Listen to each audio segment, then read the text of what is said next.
Hello, BookTube. I have a little mail haul for you. Our third mail haul of the week. It's again just 3 packages. I don't know. I'll probably get a bunch more later today, but for now, let's see what we have here.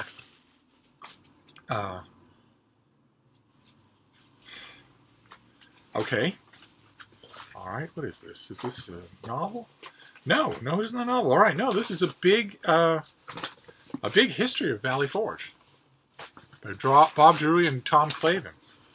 Wow, just a big new history of Valley Forge. A horrifically barbaric, hardship-laden winter quarters for the Revolutionary War, for the American forces during the Revolutionary War. For those of you who might not know what Valley Forge is, General Washington and his troops stayed at a place called Valley Forge during the winter when they weren't fighting, and it was bitterly cold for the troops.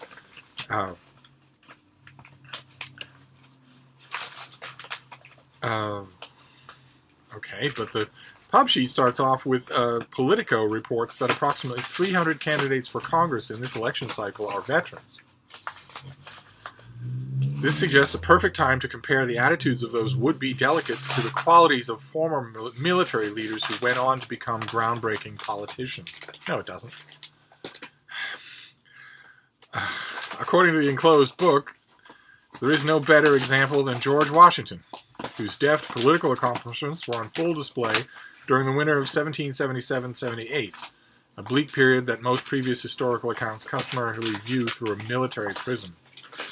Our authors contend that during this 6 months that the commander-in-chief of the Continental Army spent in winter encampment, he was actually fighting and winning a two-front war, keeping the British at bay at the one hand while summoning up every reserve of character, empathy, and will to vanquish his military and political critics in Congress. Okay. All right, so we're going to get the full works in this thing. All right. I'm ready. We'll see what the author does.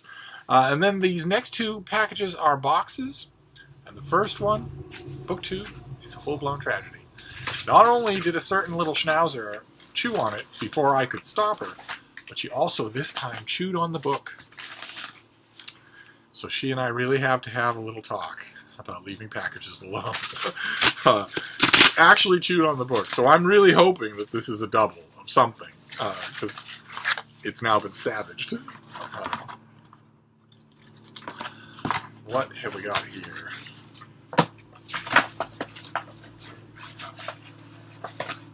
Okay, no.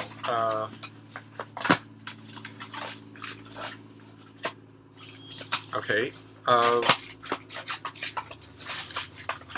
Well, this is a full-length biography of someone that I don't know at all. I've never read a biography of the person. This is An American Odyssey, The Life and Work of Romare Bearden by Mary Schmidt Campbell. In 1964, a gallery in New York unveiled the works of that established Bearden as a major figure in 20th century art. Well, no wonder I don't know him. Called projections, these billboard-sized pieces use enlarged black-and-white photographs to offer a panoramic chronicle of black life in America, juxtaposing jagged shards of urban reality and glimpses of pastoral ritual. Okay, so this is a full-length biography of this artist I've never heard of. Okay. Alright, and it's a little chewed on. Not good. Not good. My little baby. I guess I'd rather have her chew on new books than I would on priceless antique furniture, like a certain little hippo used to do. But ideally, I'd like her to chew on nothing except the stuff she's supposed to. But I'll figure it out. She's a little restive because I spent quite a bit of time today ignoring her while I was going compulsively from one review and overview video after another on YouTube for Chromebooks. I mentioned I'm wondering if I should buy a Chromebook. And strangely enough, all of my usual tech advice people have gone silent on my question about what a Chromebook is and whether or not I absolutely need one in my life. The one tech person that I usually consult about a dozen, and there's the one tech person who has responded said that she would be happy to tell me all about Chromebooks and their pros and cons and whether or not I would be a good fit for one, provided that I swear to her that if I get one, she can watch me throw out 2 computers. She wants me to lose 2 computers in order to gain the 1 new computer. Because she points out what I, in my saner moments, know, that I have way too much technology. Far, far too much technology. I've tablets and computers everywhere here. All because I have a manic fear of not having backups if the things I rely on break.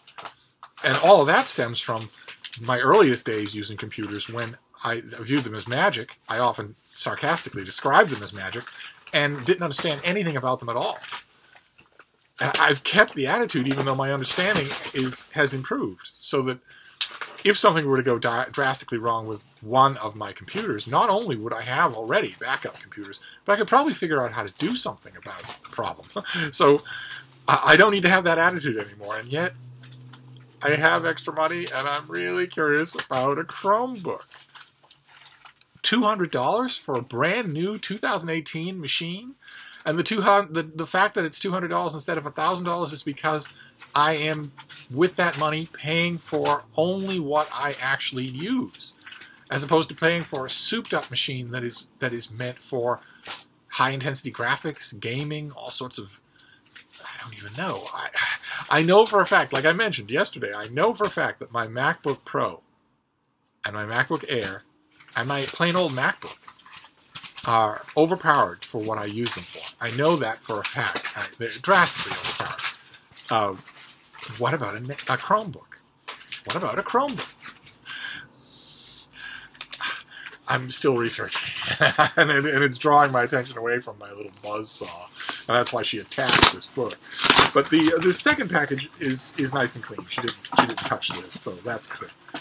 What have we got here? Oh, okay. All right, this is a paperback due in September of a book I don't think I ever reviewed. This is Queens of Conquest by Alison Weir. This is her book about the women of the Norman Conquest.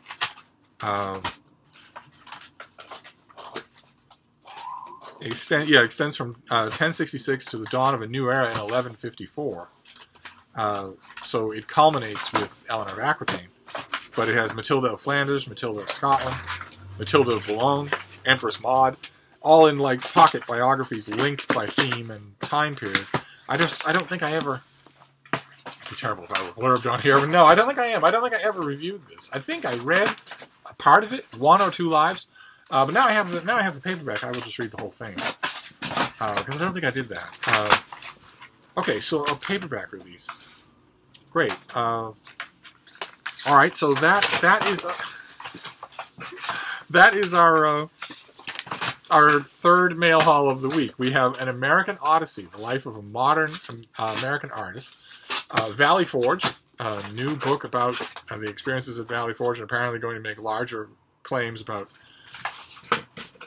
Washington's use of Valley Forge and his victories on and off the battlefield. And Queens of the Conquest. By Alison Weir, nonfiction in paperback. Great, fantastic. So something to interest me on almost every level. So